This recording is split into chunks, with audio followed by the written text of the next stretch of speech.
Bom, então como fazer amostragem e monitoramento? Bem, as técnicas utilizadas na amostragem e as técnicas utilizadas no monitoramento são basicamente as mesmas. Nós utilizamos as mesmas técnicas, a gente utiliza os mesmos métodos, a gente utiliza os mesmos equipamentos, os mesmos materiais, então difere muita pouca coisa.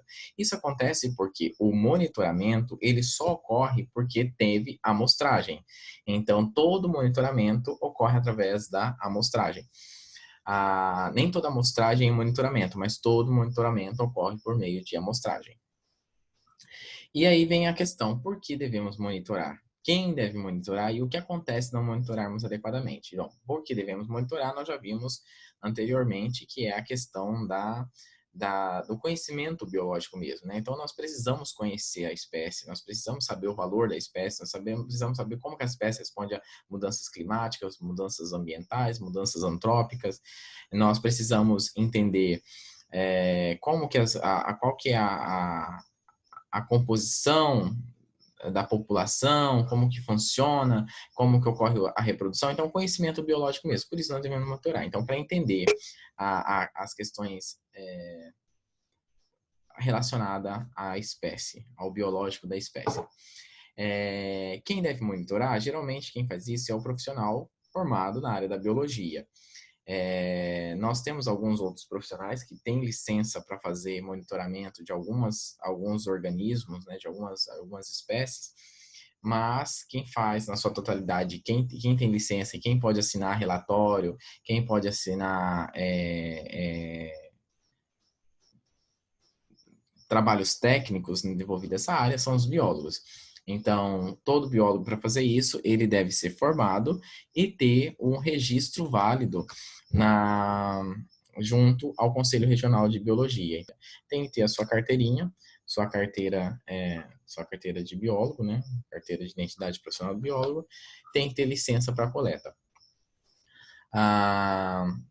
O que acontece se não monitorarmos adequadamente? Bem, nós já vimos que quando não realizamos um monitoramento adequado, podemos ter uma inferência de um resultado errôneo e que pode causar um dano ambiental ou um dano para as próprias espécies daquele ambiente. Por exemplo, vamos pensar que nós temos a construção de uma usina hidrelétrica, né? Foi feita a construção de uma usina hidrelétrica e você foi convidado, junto com a sua empresa e com o seu pessoal, a fazer monitoramento de meliponídeos, de espécies de abelhas que ocorrem na região. E você utiliza você não conhece muito bem a questão biológica desses organismos, não conhece bem a biologia deles, e você resolve utilizar um método não tão adequado. E você amostra apenas duas espécies, uma jataí e a outra a arapuá, né?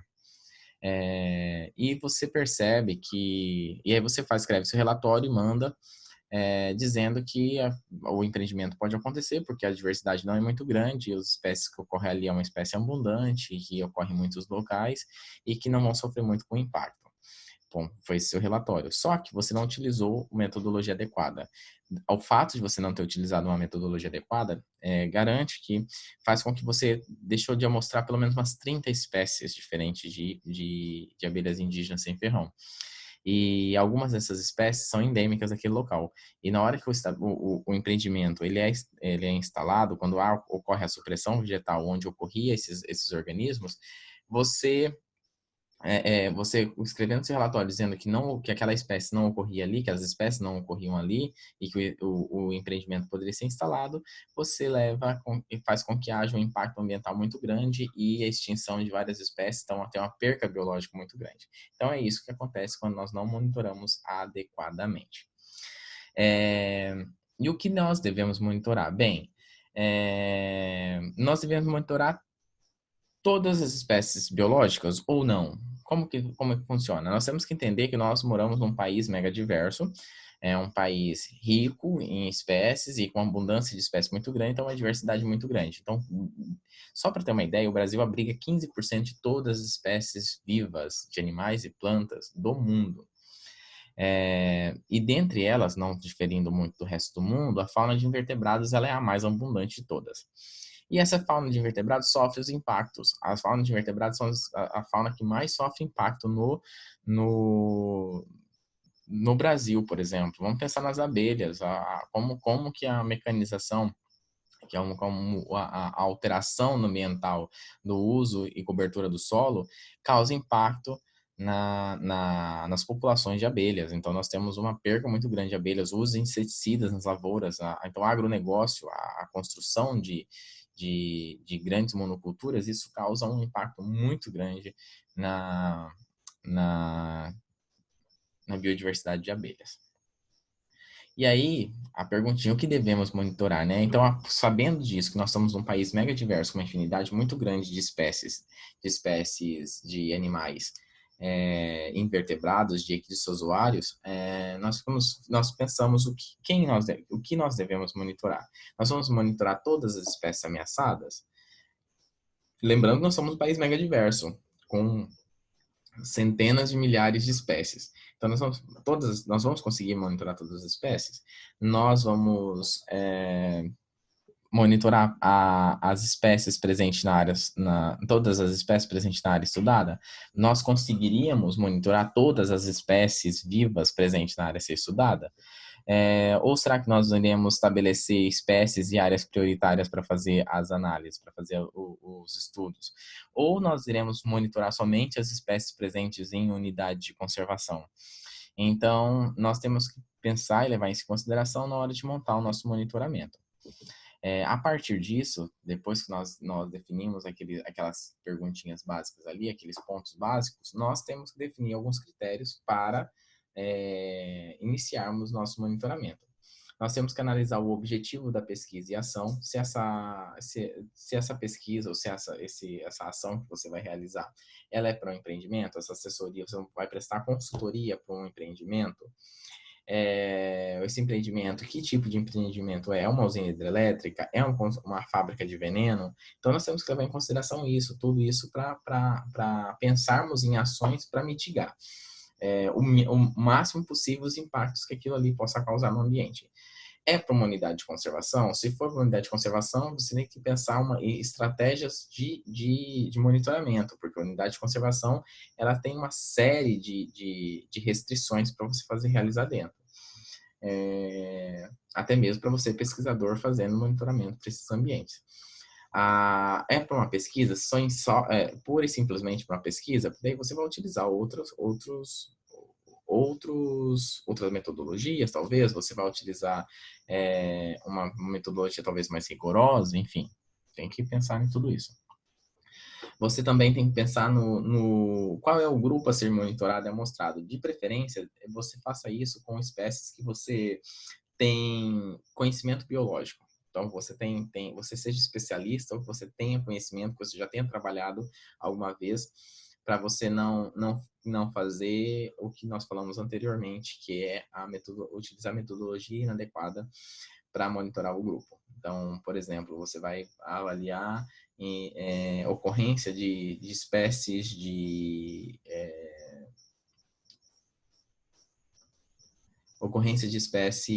cigarras em uma determinada região, aqui na nossa região, durante o ano todo. E você resolve fazer coleta, você gasta R$50 mil para montar armadilhas de coleta no dossel das árvores. Sendo que as cigarras ela passa a maior parte do tempo enterradas, né? Na maior parte do ano elas passam enterradas. Então você gastou muito dinheiro para fazer um monitoramento, a amostragem inadequada. E você vai ter uma resposta inadequada. Então, você tem que conhecer o grupo que você está amostrando, que você está monitorando. Você tem que também saber qual que é a área de amostragem, se essa área ela é grande, se ela é pequena, se ela é degradada, se ela é de difícil acesso, você tem facilidade de acesso, você consegue ir com um carro lá, por exemplo, ou você vai ter que ir a pé. Ela é uma área muito grande, então você vai ter que ter uma equipe muito grande para realizar a amostragem nessa área, o monitoramento nessa área. Ela é uma área pequena, você não precisa de um pessoal muito grande. E aí você tem que saber quais são os recursos que você tem disponíveis, se você tem bastante dinheiro para fazer isso, se você não tem dinheiro para isso, se você tem carro, se você não tem carro, se você tem barco, se você não tem barco. Então, quais são os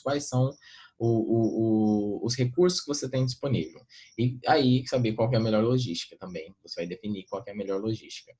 Então, será que vocês vão ter que ficar acampado? Como eu disse, será que vocês terão que caminhar? Vocês vão conseguir chegar de carro?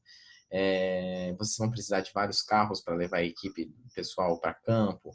Enfim, tudo isso vocês vão ter que analisar e aí, a partir disso, vocês vão definir o protocolo que será utilizado. E a partir do protocolo, vocês vão utilizar o método adequado para cada espécie, para cada tipo de organismo.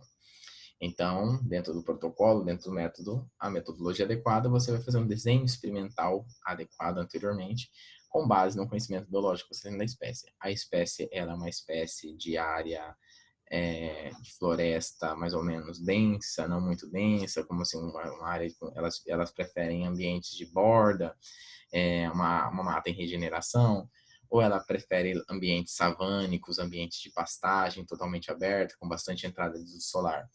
Ou elas preferem a floresta estabelecida, onde você tem um dossel fechado, um pouco entrada de luz, árvores altas.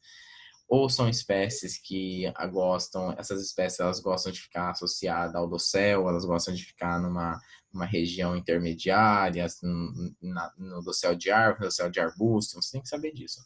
São espécies que ocorrem no solo, são fauna epígica ou não, ou são espécies que ocorrem em ambiente aquático, porque se for ocorrer em ambiente aquático, você não pode utilizar métodos de ambiente terrestre, se ela ocorre em ambiente terrestre, você não pode utilizar método de ambiente aquático, enfim, tudo isso você tem que levar em consideração.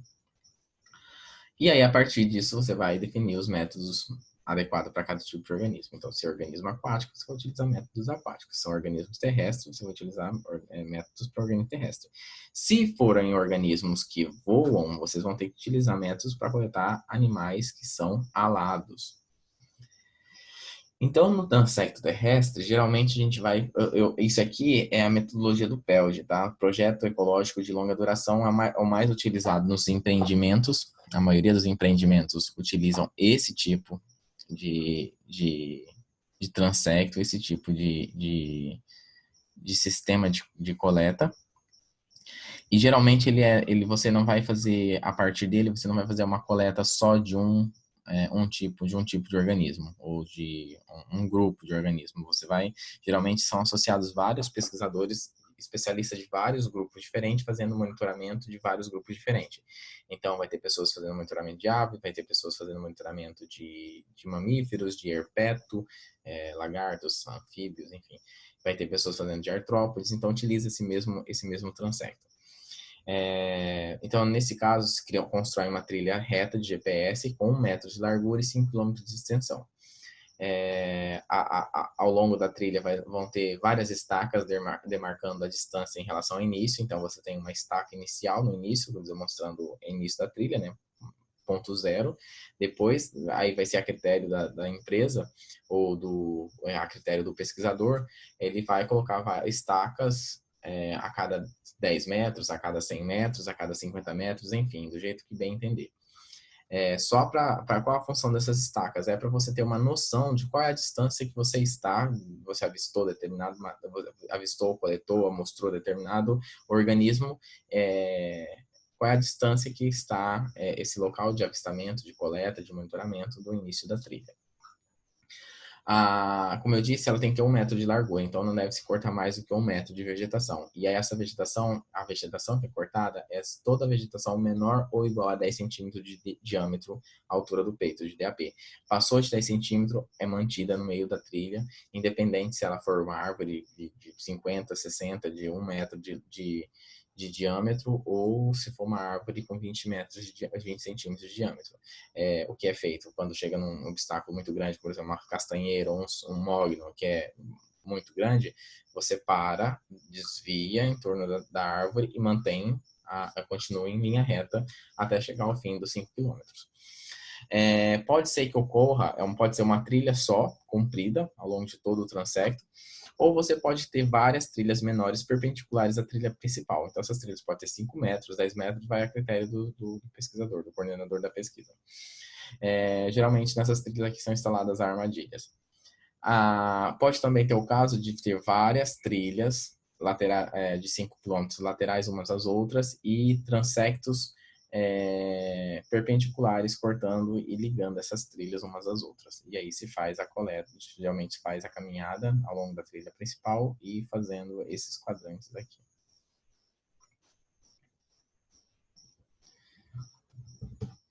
Outro método utilizado é o método do Hanford.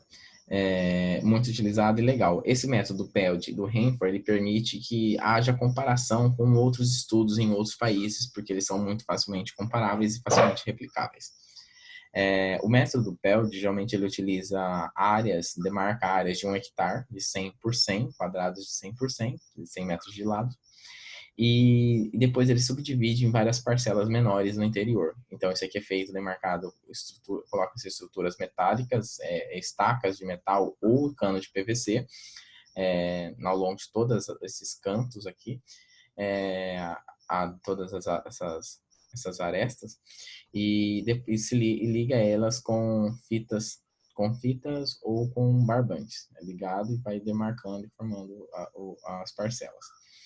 E aí você tem que saber como que é o ambiente. O ambiente ele é fechado, ele é um ambiente de pastagem. Esse ambiente ele tem uma pastagem mais é uma savana, né? Ou é uma pastagem com várias arvorezinhas, ou é uma área totalmente aberta. Essa área é íngreme, é quebrada, não é? Se ela é muito íngreme, é difícil de acesso. Como instalar essas parcelas, como instalar essas trilhas, enfim, tudo isso tem que ser levado em consideração na hora de montar o seu delineamento,